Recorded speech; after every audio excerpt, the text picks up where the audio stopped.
Magandang araw po sa ating lahat. At kakunti pala tayo, no? Pero dahil ito ay araw ng Panginoon, hindi na tayo pwede magpahuli pa. At maaari po bang anyahan na lahat tayo ay tumayo. Tayo po ay magkaroon ng individual and silent prayer. Pagkatapos po manalangin ay manatili na muna tayo makatayo.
Everyone, please remain standing for the reading of the scripture from the book of Psalms, chapter 51, verses 1 down to verse 10. Have mercy on me, O God, according to your steadfast love, according to your abundant mercy, blot out my transgressions. Wash me thoroughly from my iniquity and cleanse me from my sin. For I know my transgressions, and my sin is always before me. Against you, you only have I sinned and done what is evil in your sight, so that you may be justified in your words and blameless in your judgment. Behold, I was brought forth in iniquity, and in sin did my mother conceive me. Behold, you delight in fruit in the inward being, and you teach me wisdom in the secret heart. Purge me with hyssop, and I shall be clean. Wash me, and I shall be whiter than snow. Let me hear joy and gladness. Let the bones that you have broken rejoice. Hide your face from my sins, and blot out all my iniquities. Create in me a clean heart, O God, and renew a right spirit within me. Praise the Lord for the reading of the scripture. You may now be seated.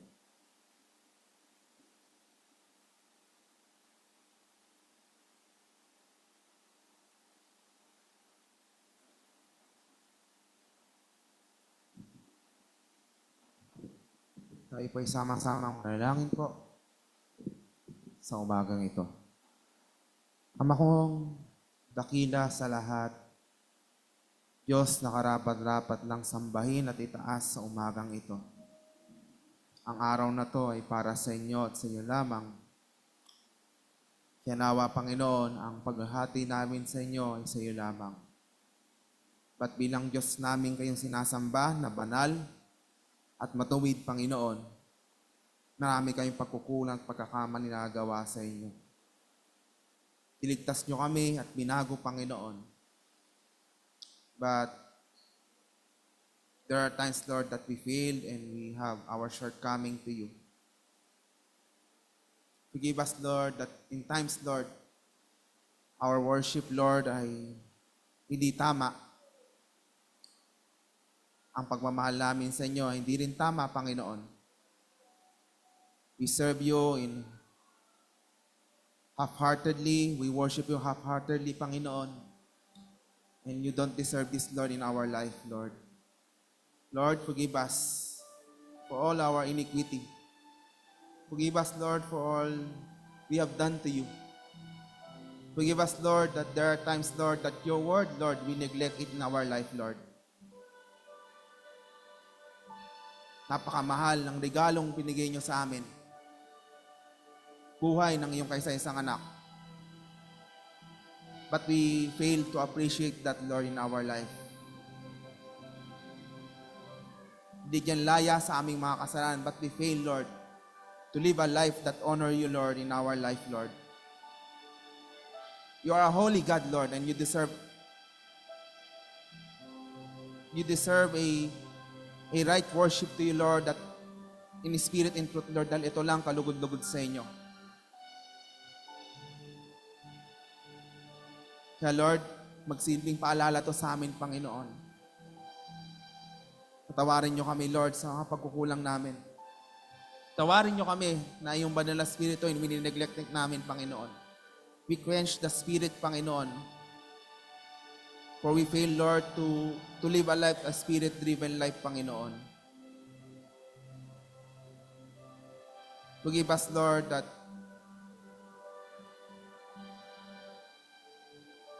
that we choose ourselves, Lord. Rather, Lord, na tinatawag ka namin Panginoon, Panginoon, ba't hindi ito nakikita sa aming buhay? Lord, bless this day. This time, Lord, is a holy day for you, that your children will humble ourselves to your throne, Lord. Kailan po ang malhati, Panginoon, at nawa, Panginoon, ay siya sa atin yung puso't isipan po namin sa anumang pagkakasala at pagkakamali, Panginoon.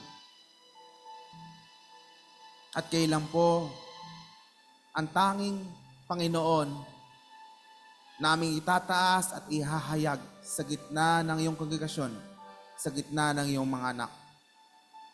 Kaya purihin na iyong pangalan at salamat po, Panginoon, sa iyong mga pangako. Kung gaano mang kalayo ang silangan, Panginoon, sa kanluran, ganoon niyo po kami papatawarin sa iyong mga kasalanan. Purihin ka sa iyong kabutihan at kailan po ang maitanyag sa oras na ito. Ito na aming samot dalangin sa pangalan ni Jesus. Amen. Tayo po lahat ito. Glory be to the Father and to the Son and to the Holy Ghost, as it was in the beginning, 'tis now and ever shall be, world without end. Amen.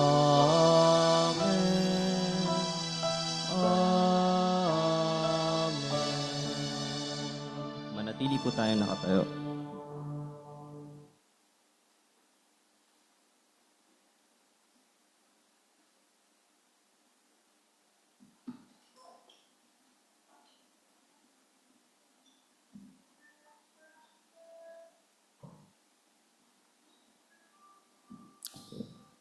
In this time po, dadako tayo sa ating pag-aawitan para sa Panginoon. Handa na ba kayong mawit para sa Panginoon?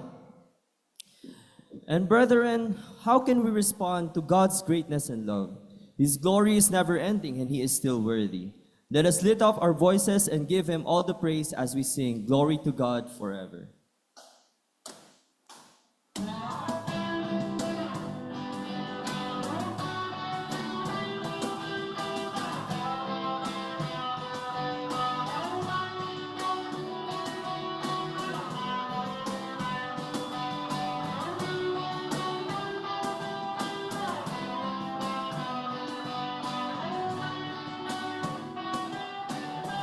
Before the world was made, before you spoke it to be, you were the King of Kings. Yeah, you were, and now you're reigning still, enthroned above all things. Angels and saints cry out, we join them as we sing, glory to God, glory to God. Glory to God forever.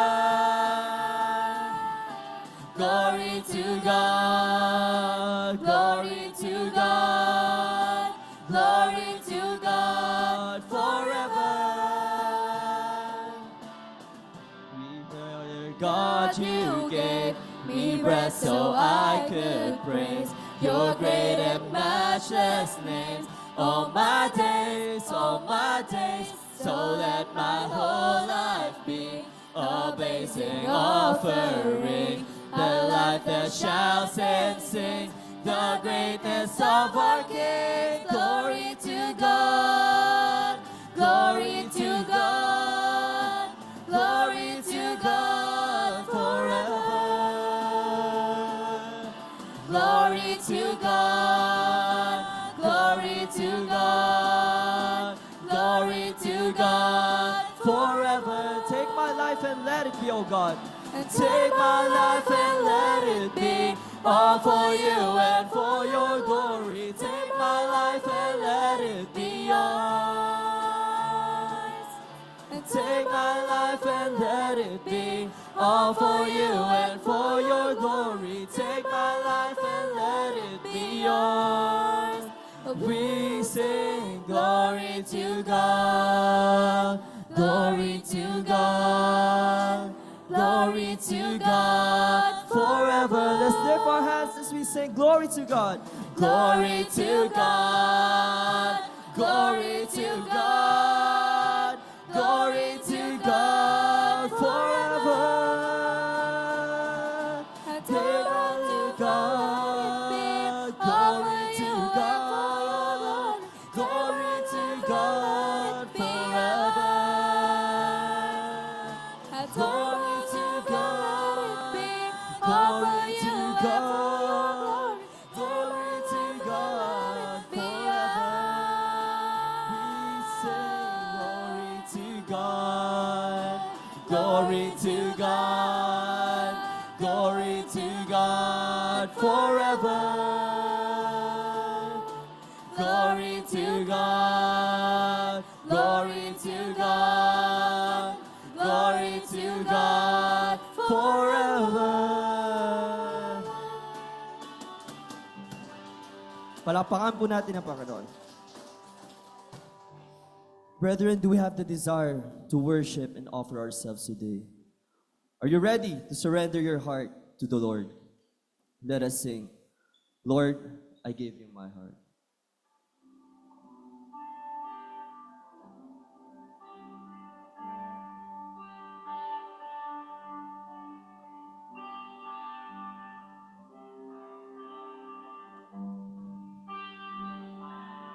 Sing. This is my desire to adore you, Lord, with all my heart. I worship you, worship you. All I have within me, I give you praise.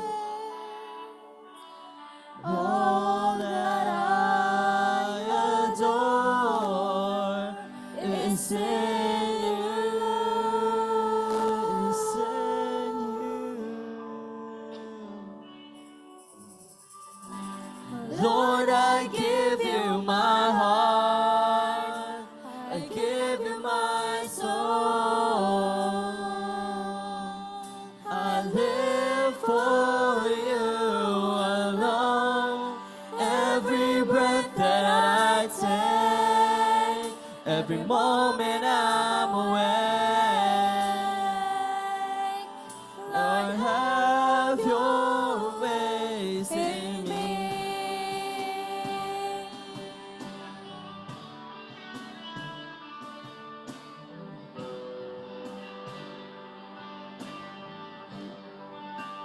Sing. This is my desire to honor you, Lord, with all my heart. I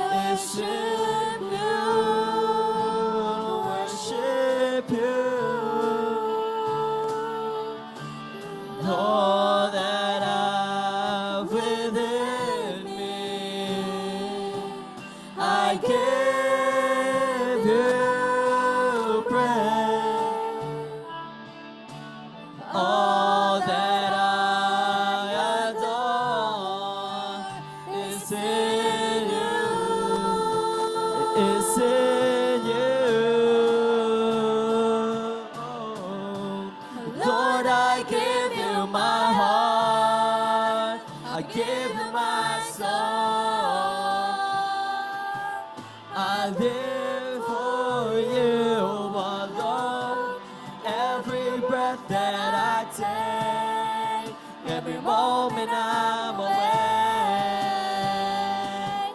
Lord, have your ways in me. Lord, I give you my heart. I give you my soul. I live for you alone. Every breath that I take, every moment I'm awake. Lord, have your ways in me.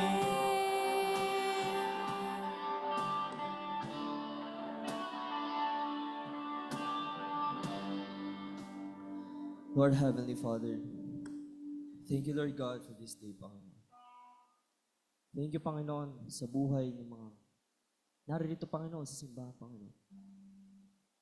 Dahil tila, Panginoon, sila ay handa, Panginoon, na i-offer ang kanilang mga puso at isipan nila ngayon para sa iyo, Panginoon.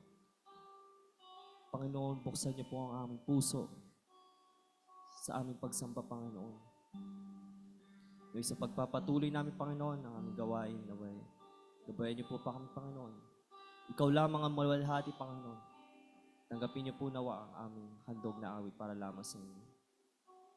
Ito lang ang pinapanalangin namin sa pangalan ni Kristo Jesus. Amen.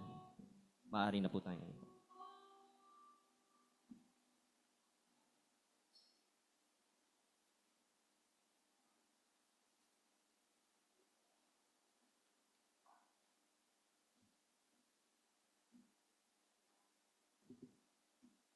May I request everyone to please stand for the reading of the scripture. From the book of Psalms, chapter 103, verses 1 down to verse 10. Bless the Lord, O my soul, and all that is within me. Bless his holy name. Bless the Lord, O my soul, and forget not all his benefits, who forgives all your iniquity, who heals all your diseases, who redeems your life from the pit, who crowns you with steadfast love and mercy, who satisfies you with good so that your youth is renewed like the eagles. The Lord works righteousness and justice for all who are oppressed. He made known his ways to Moses, his acts to the people of Israel. The Lord is merciful and gracious, slow to anger, and abounding in steadfast love. He will not always chide, nor will he keep his anger forever. He does not deal with us according to our sins, nor repay us according to our iniquities. Praise the Lord for the reading of the scripture. You may now be seated.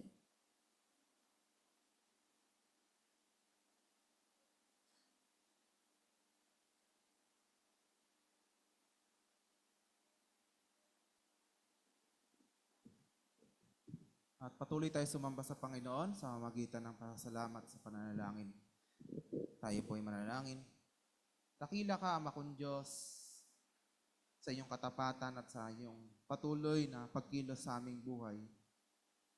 Na unang pa man, Panginoon, ay kayo ang aming Diyos na nagpakita ng kagandaang loob sa amin sa magitan ng iyong pagbibigay ng iyong kaisa-isang anak. Kaya lahat ng mga pagpapalang ito naranasan namin, Panginoon, ay nagmula sa inyo. Kaya salamat po, Panginoon, sa bawat mga pagpapalang ito. Dahil sa inyong regalo na pinagkaloob niyo sa amin ay patuloy kami, Lord, na tumitindig sa buhay na ito. Dahil ang iyong biyaya ay sapat sa aming buhay. Salamat po, Panginoon, dahil sa tulong na yung banal na Espiritu na nagagabay sa amin at bibigay sa amin ng kalakasan at patuloy na binabago kami, Panginoon. Kaya Lord, nagpapasalamat kami sa lahat ng ito. Salamat din, Panginoon, sa patuloy na mga pagsubok na pinagdadaanan po namin, na ito'y biyaya mula sa inyo para kami lumago at pagtibayin, Panginoon. Nagpapasalamat din po kami sa bawat kagalingan sa mga karamdaman na pinagkakalob niyo, Panginoon. Ganoon din nagpapasalamat kami ng lahat ng mga pangailangan namin ay patuloy yung pinagkakaloob. Tunay nga, Panginoon, na napakayaman ng iyong biyaya at hindi namin ito kakayang ubusin, Panginoon. Sa gitna ng mga pagkukulang namin ay yung biyaya pa rin ang ibabaw. Kaya Lord, Maraming salamat po, Panginoon, na nag-aabaw ng inyong biyaya sa buhay ng iyong mga anak. Sa aming simbahan din, Panginoon, nagpapasalamat kami sa bawat tagumpay at pangunguna, Panginoon, sa lahat ng mga ministry, Lord, na pinagdaanan namin, Lord, nung nakaraang buwan na Mayo. Nagpapasalamat kami sa bawat mensaherong pinadala nyo sa aming simbahan. Nagpapasalamat kami sa bawat aralin ng iyong aming mga Sunday School. O Lord, salamat po, Panginoon, na nakarating kami sa buwan ng June, Panginoon, sa biyaya at sa iyong pangunguna, Panginoon. Nagpapasalamat din po kami sa lahat ng pobisyon na pinagkaloob niyo sa aming simbahan. Nagpapasalamat kami na nakakapag-celebrate kami ng Mother's Day noong nakaraang buwan, Panginoon. Salamat sa mga kapatiran na ginamit niyo, Panginoon, para maging matagumpay ang aming pag-celebrate ng Mother's Day. Nagpapasalamat kami, Panginoon, sa iyong paggabay din, Panginoon, sa mga kapatiran namin nagtapos ng pag-aaral po nila. Salamat, Panginoon, sa iyong pangunguna kila Brother Mark, Panginoon, nakapagtapos sa PMA. Salamat sa iyong paggabay at pangunguna at ganoon din sa mga kapatiran namin na magkatapos, Panginoon. Sa taon na ito, Lord, salamat po. Kung wala kayo, kung walang kalakasan nyo at karunungan at katalinuhan, Panginoon, hindi sila magtatagumpay. Kaya salamat din, Panginoon, na nagbunga din, Panginoon, ang kailang pagsisikap, Panginoon, nakapagtapos sila sa pag-aaral nila. Nagpapasalamat din po kami sa bawat kasagutan ng aming mga panalangin, Panginoon, na sinasagot niyo sa aming simbahan. Purihin ka sa iyong kabutihan din, Panginoon, sa kasagutan para sa aming kapatid na nagtagumpay din, Panginoon, sa kanyang board exam, sa baging license teacher, Panginoon. Nagpapasalamat kami sa bigay niyong tagumpay para kay Sister Shannon, Panginoon, sa bawat karunungan at paggabay sa kanyang pagsagot sa kanyang examination, ay ngayon ay naranasan niya, Panginoon, ang iyong biyaya, Panginoon, na ngayon ay natanggap niya ang pagiging guru, Panginoon, sa iyong pangunguna at paggabay, Panginoon. Kaya, Lord, salamat din, Panginoon, sa lahat ng mga biyaya, Lord, na pinagkakaloob niyo, Lord, sa aming bansa. Salamat din, Panginoon, sa mga leaders na tinalaga niyo muli sa taon na ito. Sa 12 senador at sa mga bagong mayor at governor sa bawat bayan, Panginoon, dito sa bansang Pilipinas, Panginoon. Lord, kayo po ang tumawag sa kaila. Alam namin, Panginoon, hindi kayo nagkamali dito. At alam namin, Panginoon, na kayo ang aming Diyos na magbibigay ng karunungan at gabay sa bawat leaders na tinalaga niyo muli sa aming bansa, Panginoon. Kaya, Panginoon, maraming salamat po, Panginoon, sa panibagong panahon na naman na harapin namin ngayon, Panginoon, natapos na ang tag-init. At ngayon, ipapasok kami sa panahon ng tag-ulan, Panginoon. O Lord, everything, Panginoon, pabago-bago man ang sitwasyon ng buhay na to, ang panahon, Lord, ba't meron kaming Diyos na noong pa man, ngayon at magpakailan na hindi magbabago, Panginoon, nakasama namin. Kaya Lord, sa inyong kapurihan at pagpapasalamat sa iyong dakilang pangalan, pinupuri ka namin, Panginoon. Kaya ito laming samot dalangin sa pangalan ni Jesus. Amen.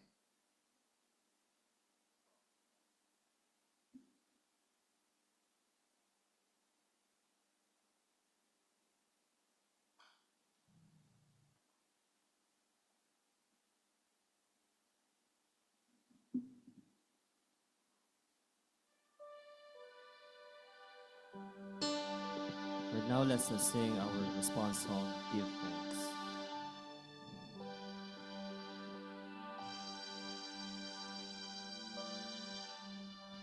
Give thanks with a grateful heart. Give thanks to the Holy One. Give thanks because it's given Jesus Christ, His Son. Give thanks with a grateful heart. Give thanks to the Holy One. Give thanks because it's given Jesus Christ, His Son. And now let the weak say, I am strong. Let the poor say I am rich because of what the Lord has done for us. Let us sing one more time. And now let the weak say I am strong. Let the poor say I am rich because of what the Lord has done for us. Give thanks.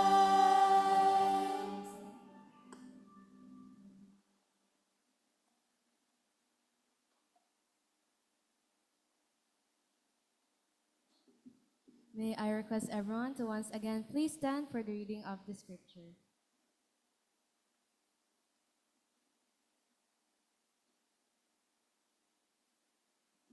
From the book of Proverbs, chapter 9, verses 1 down to verse 1.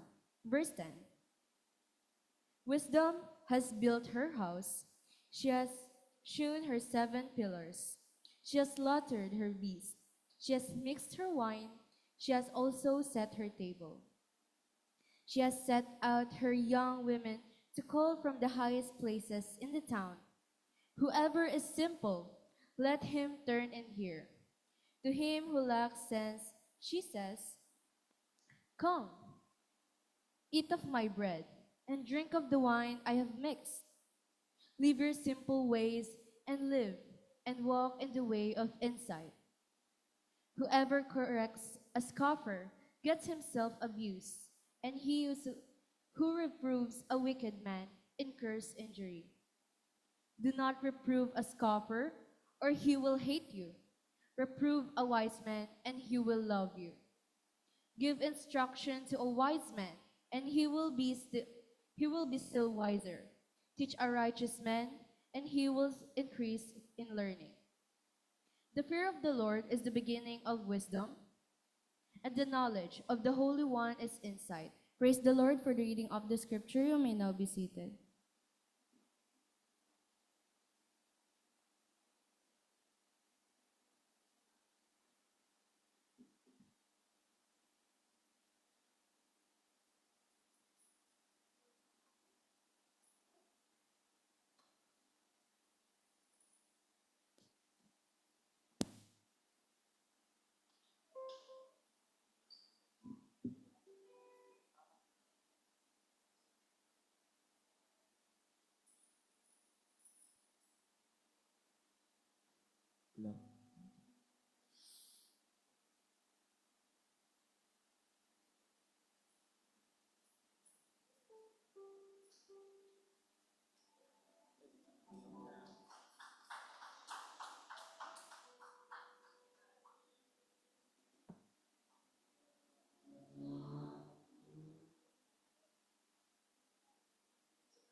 Good morning po. So, special number ko po is How Great is Our God and tutugtugan po ako nila. Yun po.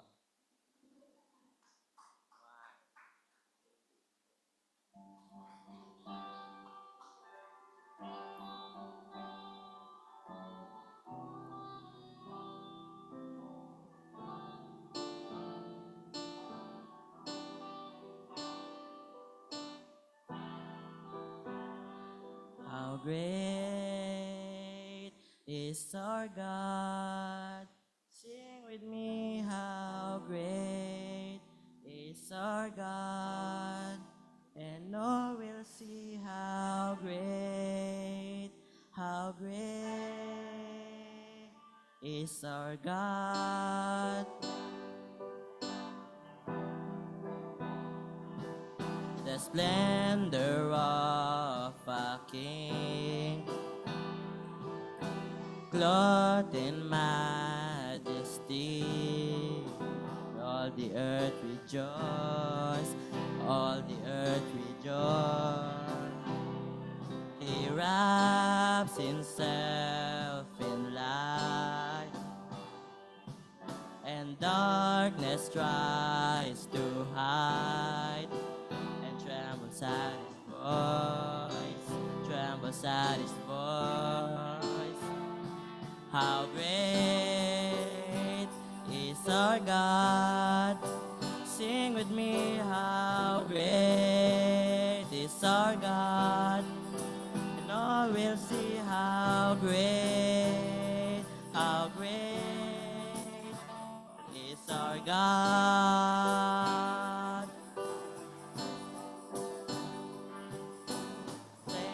Through ages stand,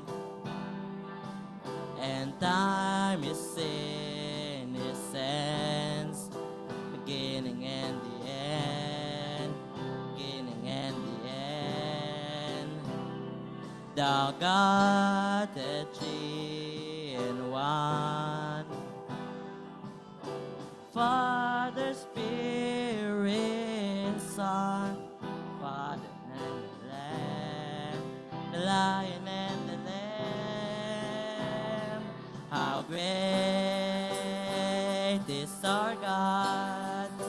Sing with me, how great is our God. No, we'll see how great is our God.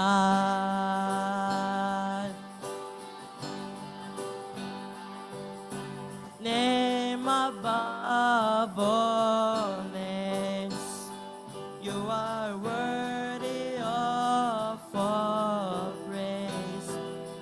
And my heart will sing how great is our God. You're the name above all names. You are worthy of all praise. And my heart will sing how great is our God. How great is our God. Sing with me, how great is our God. No, we'll see how great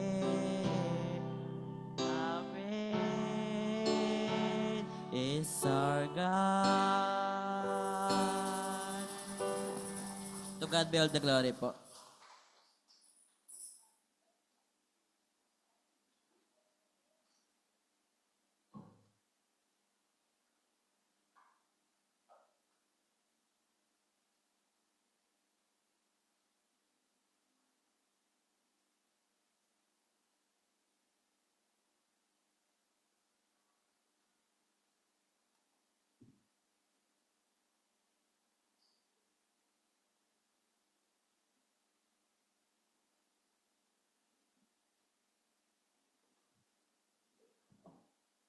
Hello.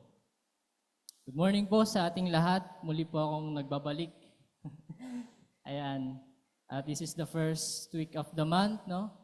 Which is the prayer Sunday, no? Prayer Sunday. At salamat muli sa Panginoon na ayan, tinipon niya muli tayo, hindi lang upang bigyan siya ng kapurihan sa mga awitan, no? At ibigay ang ating sarili, kundi tayo rin ay sumamba sa Kanya sa pag-aaral ng Kanyang salita. This is the heart of our worship. No? In truth, we worship Him. That's why today, it is a great privilege once again. Salamat sa Panginoon sa buhay ng bawat isa sa atin.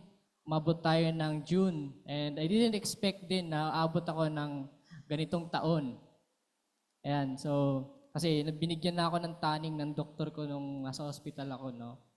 Kaya I greatly praise the Lord na hindi lang niya dinagdagan yung buhay ko but ng taon, no? But ginamit niya rin ako. Ayan, nung kahapon birthday ni Sister Lorraine, ayan, humingi ako ng pasensya at hindi po ako nakarating although in-invite ako, no? But I praise and thank the Lord for the life of everyone of you na nandito ngayon. purihin ng Diyos. Ngayon, mga kapatid, dadako na tayo sa ating pag-aaral ng kanyang banal na salita. Kaya ihanda po natin ang ating mga isip, ang ating pakikinig, no? All of our being, i-involve natin. At focus po tayo, iwaksin natin yung mga gumugulo sa ating mga isipan na kung saan kumukuha ng atensyon. At napakahalaga ng salita ng Diyos, no, na ating pag-aaralan sa araw na ito. Now, ang ating pong passage na pag-aaralan today is found in Proverbs chapter 9 verse 10. Ayan, Proverbs chapter 9 verse 10, which is, it says, "The fear of the Lord is the beginning of wisdom, and the knowledge of the Holy One is insight." Now, natapos na nating pag-aralan this past few days, Sunday, yung commandment ng Panginoon sa bawat isa sa atin as Christian parents, Christian wives, Christian husband, and children. And now, dadako tayo sa isang aspeto ng buhay na dapat nating isaalang-alang habang tayo ay namumuhay sa ating buhay Kristiyano. At yun ay living with godly wisdom. And our title for today is Godly Wisdom for Wise Living. Godly Wisdom for Wise Living. Let us pray bago tayo magtuloy-tuloy. O aming dakilang Diyos na banal, kayo na karapat-dapat ng aming pagsamba at pagpupuri. Muli po kaming lumalapit sa inyo, Lord, ng may pagpapakumbaba. Inaalay po namin sa inyo, Lord, ang aming pong buhay bilang patotoo, Panginoon, sa inyong kadakilaan at kabutihan.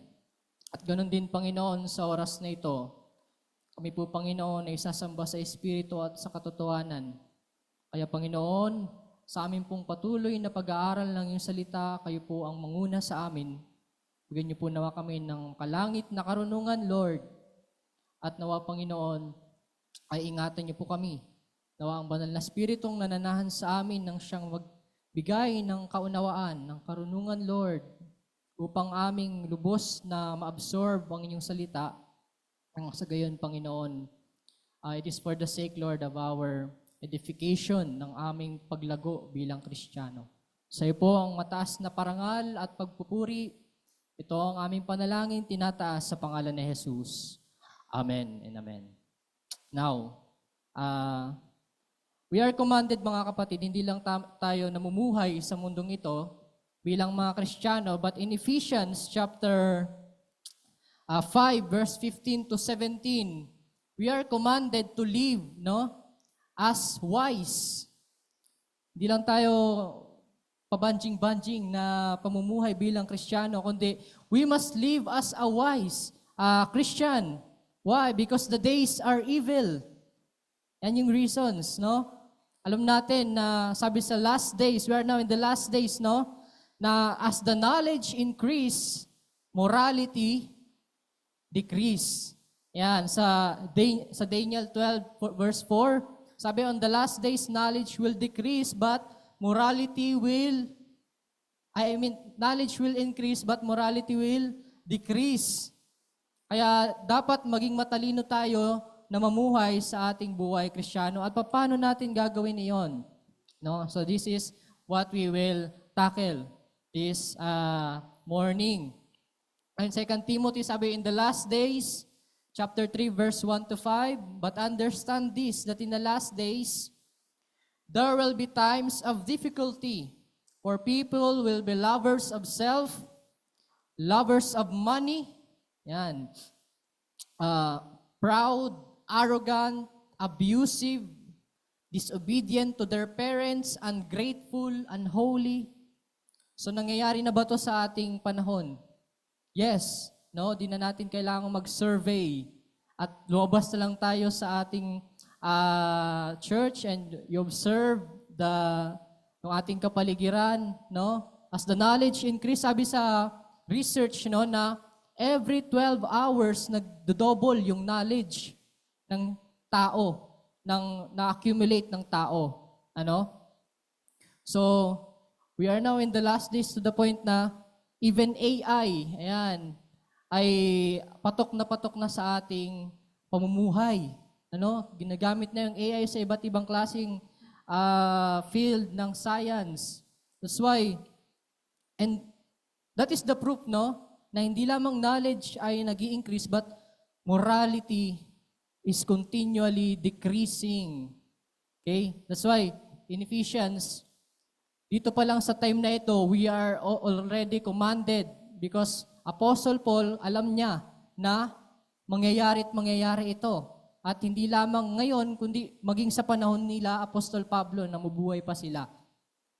Morality will decrease. Now, ang ating pag-aaralan today is all about godly wisdom at paano tayo mamumuhay ng merong in a wise living, no? For our introduction, living with godly wisdom does not only change our worldview, our daily lives and our decision-making, ayan, involved yan lahat. But it also gives us instruction kung paano makipag-relate sa isang tao, especially sa ating mga kapatiran at sa ibang mga unbelievers, no? That is pleasing and God-glorifying. Okay? At dito tayo dito natin pag-aaralan ito at makikita sa Proverbs chapter sa book of Proverbs. Ang meaning po ng Proverbs is a collection ng mga wise sayings. Yan. Collection of the wise sayings. Na kung saan sa Tagalog ito ay salawikain. Ina-apply ito ng mga matatalinong tao. Hindi kapag nagbasa ka ng Proverbs, no, ay tatalino ka, no. Kapag binasa mo ang Proverbs at in-apply mo ito sa nararapat na situations, doon masasabi natin na ikaw ay isang wise, no? Wise na tao. Because Proverbs is used only for a wise for sa mga matatalinong tao. Okay? Ginagamit ng mga matatalinong tao to live their lives wisely. I mean, sa mga marurunong na tao. Now, ano ang pinagkaiba ng knowledge versus wisdom? Ano ba ang pinagkaiba ng dalawa? Knowledge is the huge accumulation of information, while wisdom, ito naman ay to know how to do. Kung paano gamitin yung na-accumulate na information sa pang-araw-araw na practice ng pamumuhay in an upright living. Okay? You see, marami mga tao, they have high IQ. Pero sa kanilang pamumuhay, they are living their lives, no? They have broken marriages, di ba? Unhealthy lifestyle. So, ang dami. So, we must use wisdom. That's why King Solomon, no? Kilala natin si King Solomon, he used to pray to God about wisdom because he don't know kung paano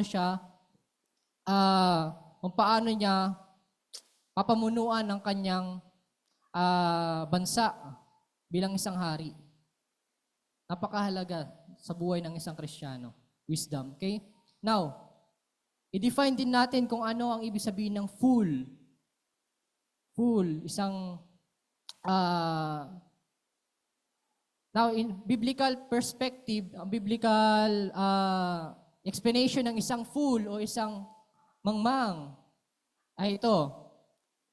The biblical profile of a fool is to be morally and spiritually blind. Morally and spiritually blind. Okay? So they are living their lives blindly, spiritually. Walang takot sa Diyos. That is a fool. No? And dito sa Bible, we are ni-reveal kung paano ma-define ang isang taong ang isang taong marunong, isang taong wise. And that is this. Godly wisdom is to have the fear of the Lord. Okay? And depart from evil. Proverbs 3 verse 7. The fear of the Lord and the departure from evil. Now, why do we need to have godly wisdom in our Christian living? And this is the reason kung bakit natin kailangan ito. And we are talking about here, mga kapatid, hindi ay earthly wisdom, kundi godly wisdom. Magkaiba yon. Okay? Earthly wisdom and godly wisdom. Earthly wisdom is will elevate you. Di ba? nakaka-elevate, nakaka-make you proud sa sarili, no? Though it is a wisdom, no, that can is a human-centered wisdom, no, na sinasabi sa Bible that will lead you to that will perish, no? Pero ang godly wisdom naman, this is used by Christian people like us, okay, na napaka-importante sa ating pamumuhay. Kinakailangan natin ito to enable us for spiritual fruitfulness. Bakit hindi ka lumalago, no, bilang isang Kristiyano?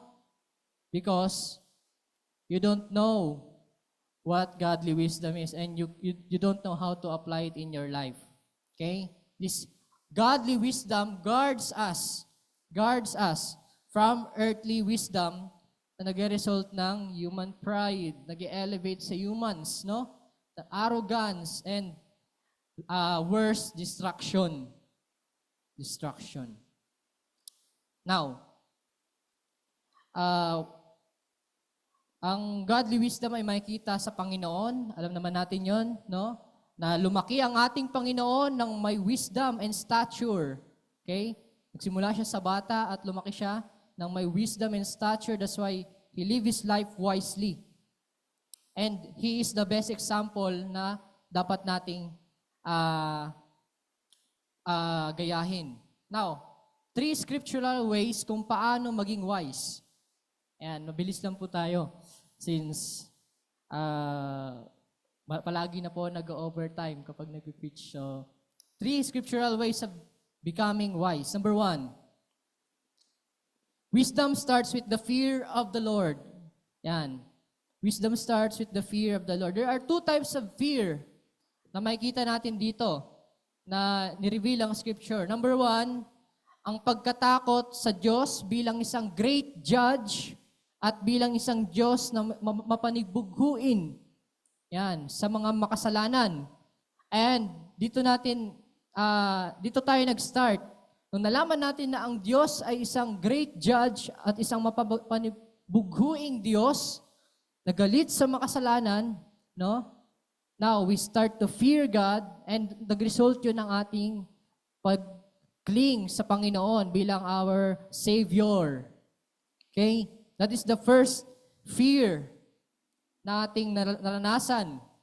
And we begin to tremble dahil sa pagkatakot na iyon. Now, the second fear, ito naman ay sa mga Kristiyano na. Ibang fear ito.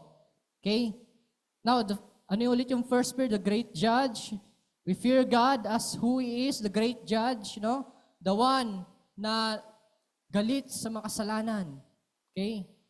At dahil doon, ay nag-cling tayo sa biyaya ng Panginoon, ng Diyos na ang ating Panginoong Jesucristo.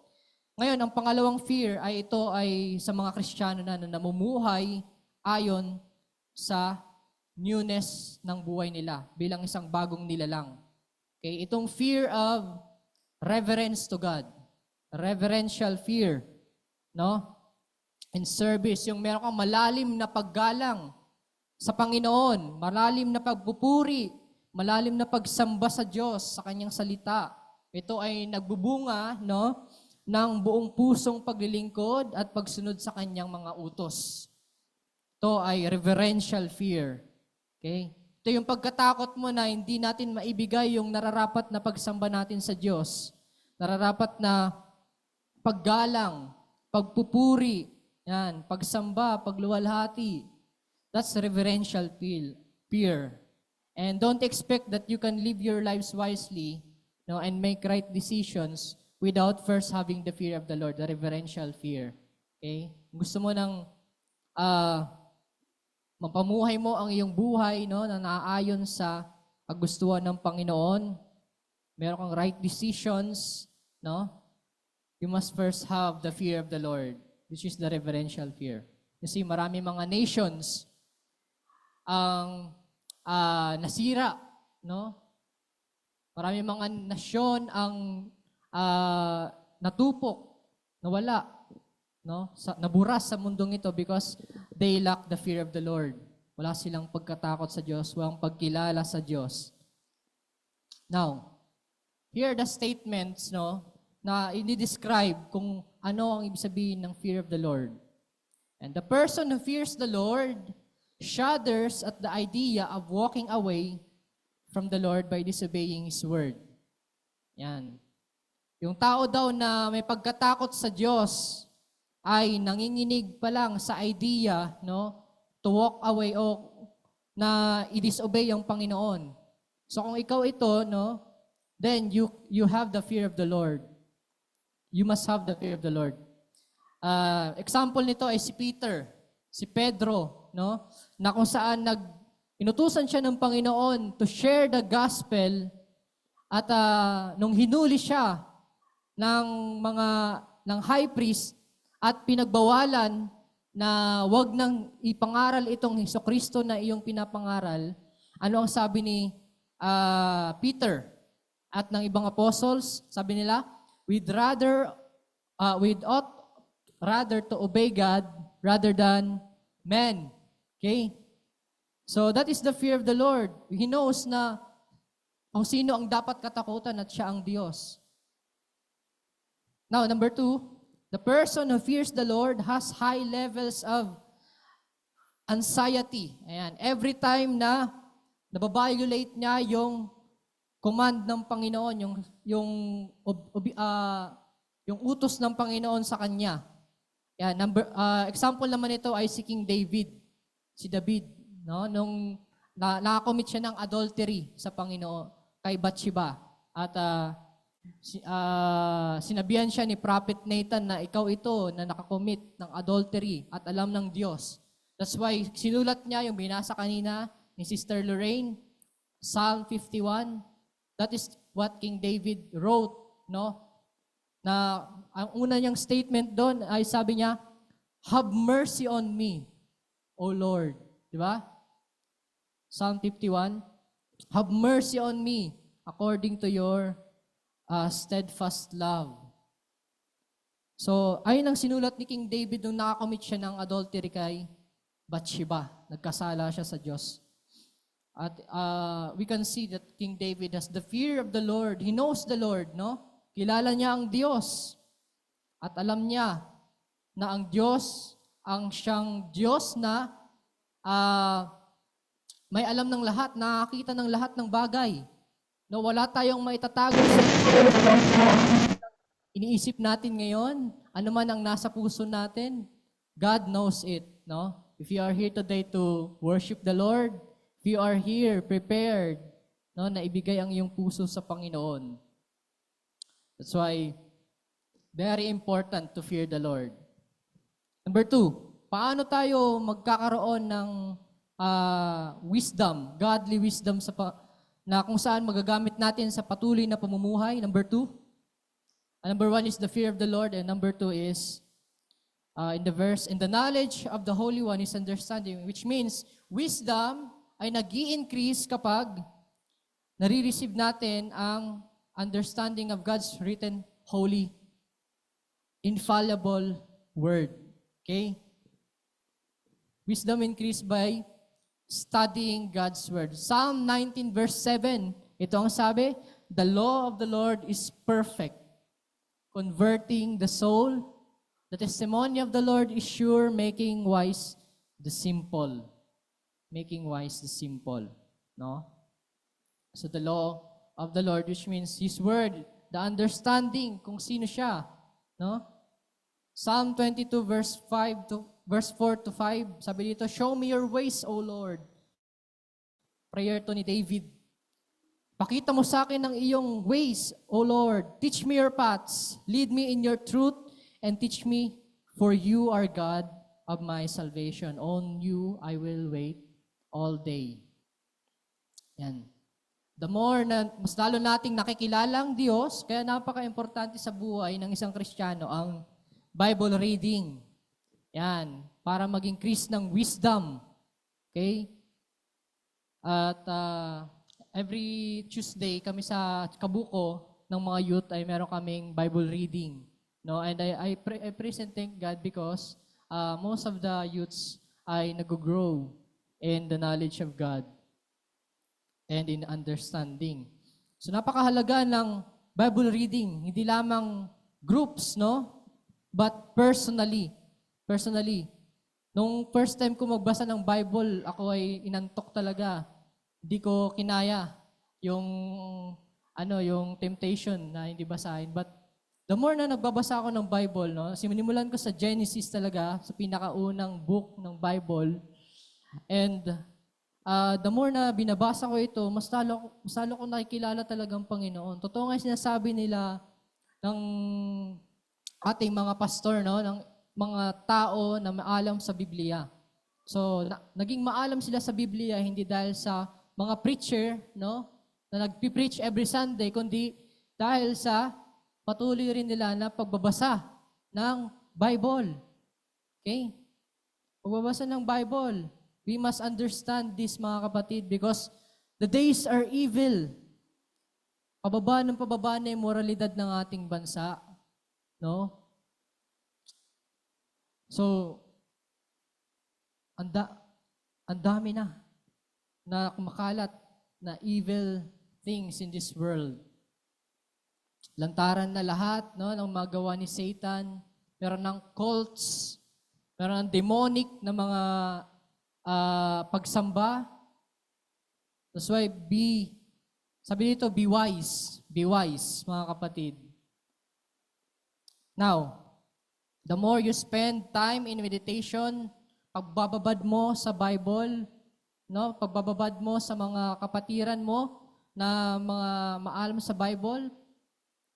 So, the more you grow in Scripture, the more na magkakaroon ka ng fear of the Lord. At dalago ang iyong fear of the Lord, dahil dito mamumuhay ka ng wise sa paningin ng Panginoon. The more your fear grows, no, the more your wisdom increase. Yan. And the more you live your life wisely according to His will.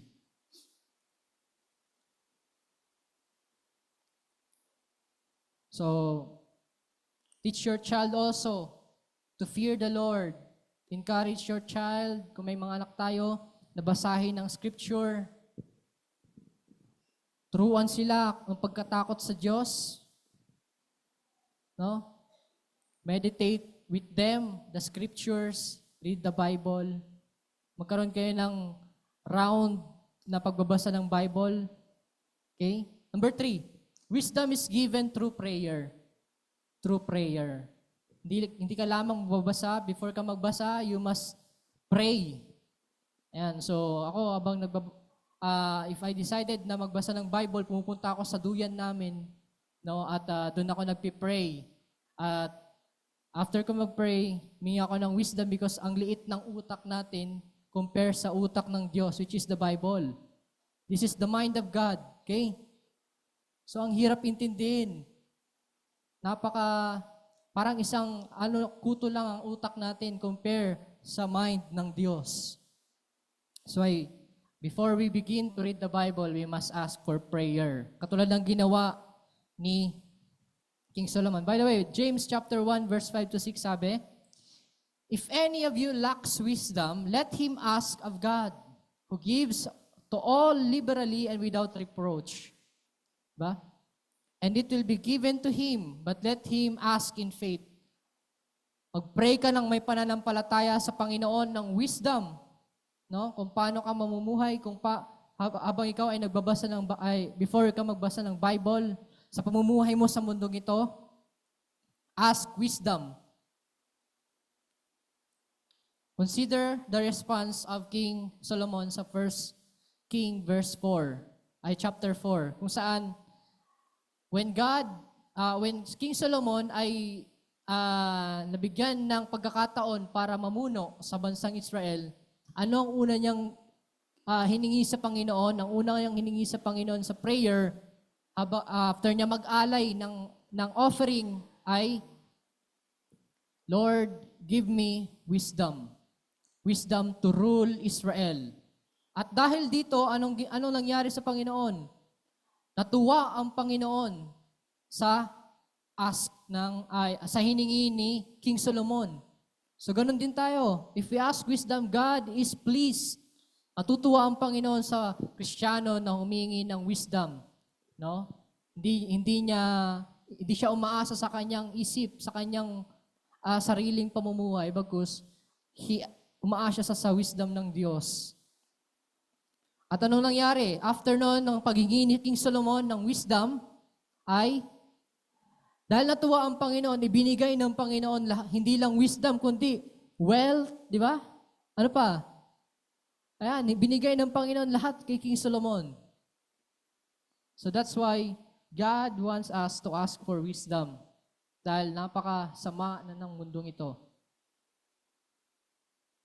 And asking God for wisdom is in order to execute His plans and purposes.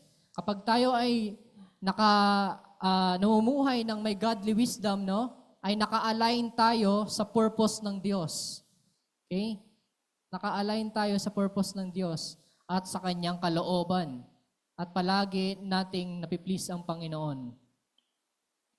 Now, kaya every morning when you wake up, no, pray and ask for wisdom in the aspects of your life, sa pag-aaral, sa pamumuhay, personal finances, ayan, decision making sa pamilya. Napakahalaga. Decision making sa personal health.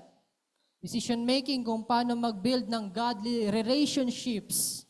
Okay? Godly relationships. Ask wisdom.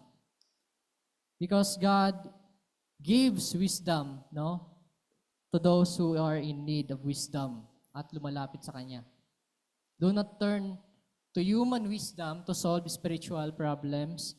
If the world had anything to offer, the best, as a true believer, by the way, anchor all your confidence in the Word of God, the only source of true wisdom. Yan. So, again, to review our preaching, we can achieve wisdom by having the fear of the Lord, number 1. Number 2, by reading God's Word. Okay, meditating, hindi mo lang binabasa, kundi niintindi mo. Number 3 ay patuloy na pananalangin, paghingi ng wisdom sa Panginoon mismo because He is the one who gives wisdom. Okay? So, for our conclusion, constantly pursue a greater understanding of God's Word. Pray for a desire to walk in godly wisdom and stop being content with our current level of ignorance. Okay? So dapat ito palagi ang nasa goal natin. Araw-araw. Let this be our goal this June. Okay? So constantly pursue a greater understanding of God's Word. Pray and desire to walk in godly wisdom. There's the prayer, Number 3 is stop trusting your level of wisdom, no? So always go back to Scripture and stop being content with our current level of ignorance. Yan. So, we must redeem the time because the days are evil. Be wise, mga kapatid, sa patuloy na pamumuhay, no? Sa mundong ito. Do not become foolish, no?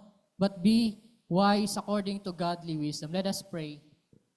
O aming Diyos na dakila at makapangyarihan sa lahat, nagpapasalamat po kami muli sa inyong salita, Lord, na inyong tinuro sa amin how to live, Lord, our lives, not as fools, Panginoon, but you commanded us to live our lives, Panginoon, wisely with your godly wisdom, Panginoon, na nagmula sa pagkatakot sa inyo, din sa paghingi namin sa inyo, Panginoon, ng wisdom and also in reading your scripture. Help us to do so, Panginoon. Napakasama na po ng mundong ito, Lord. Pasama ng pasama. And as Christians, Panginoon, there are many people na persecuted. We are blessed, Panginoon, because this church is a church, Panginoon, na malayang nakakapag-aaral ng iyong salita.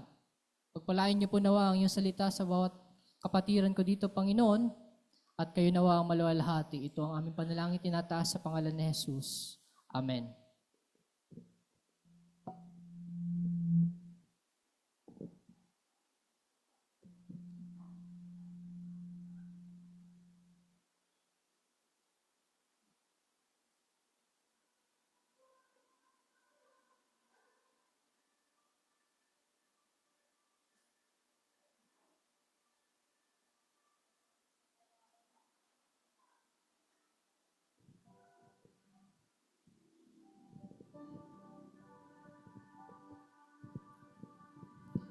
Let's all stand up, please. Sing. Praise God from whom all blessings flow. Praise Him, all creatures here below. Praise Him above the heavenly hosts. Praise Father, Son, and Holy Ghost. Amen.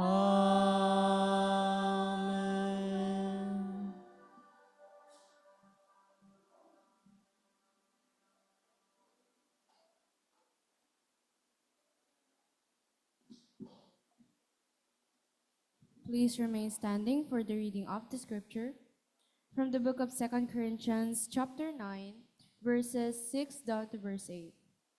The point is this: whoever sows sparingly will also reap sparingly, and he who sows bountifully will also reap bountifully.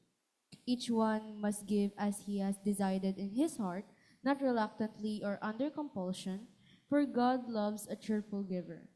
And God is able to make all grace abound toward you, so that having all sufficiency in all things at all times, you may abound in every good work. Praise the Lord for the reading of the scripture. You may now be seated.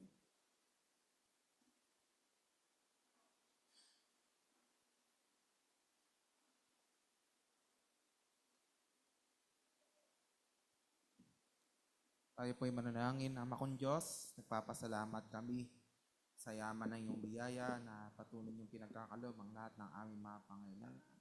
Salamat sa iyong katapatan, Panginoon, na hindi kayo nagkukulang, Panginoon. Kanawa ngayon, sa aming pagsamba ngayon, ay tanggapin niyo aming may kapo, aming mahandog, at ganoon din ang aming mga pinangakong salapi, Panginoon, na patuloy niyo gamitin ito, Panginoon, para sa ikatatanyag at kalalabig, Panginoon, ng iyong gawain sa lupang ito. Purihin ka, Panginoon, at matatnan niyo po ang bawat isa, nagagalak at nagtatapat, Panginoon, na sumasamba sa altar ito. Ito lang aming samot dalangin sa pangalan ni Jesus. Amen. At purihin ang Panginoon sa ating pagbibigayan. So habang inaabot po ang ating offering, ay dadako po tayo sa ating prayer time. So we will divide ourselves sa tatlong grupo. So ang mga kapatiran natin nasa online po ngayon ay they will pray for the prayer for the nation. All that I can do is swear there is a promise echoing in my heart that He will be faithful to the end. He will provide time and time again. He will be faithful, so faithful to the end. And He will be there when all else fades. His love is stronger than my pain. He will be faithful, so faithful to the end.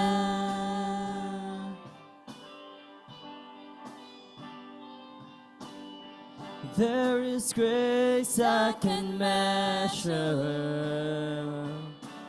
mercy I don't deserve. There's forgiveness that's endless for me.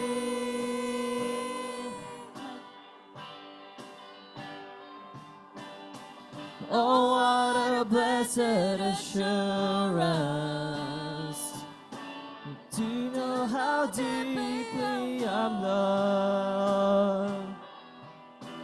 Always reminded that He will be all I need, all I need. That He will be faithful to the end.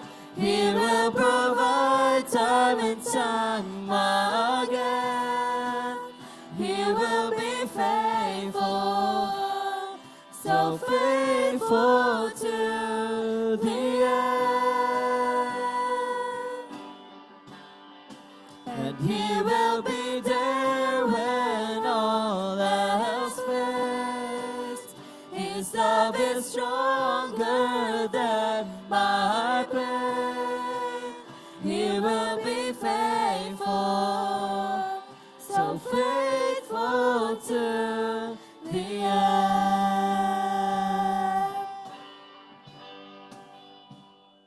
Maaari ko pong hayaan si Tigon Ira para wakasan tayo sa panalangin.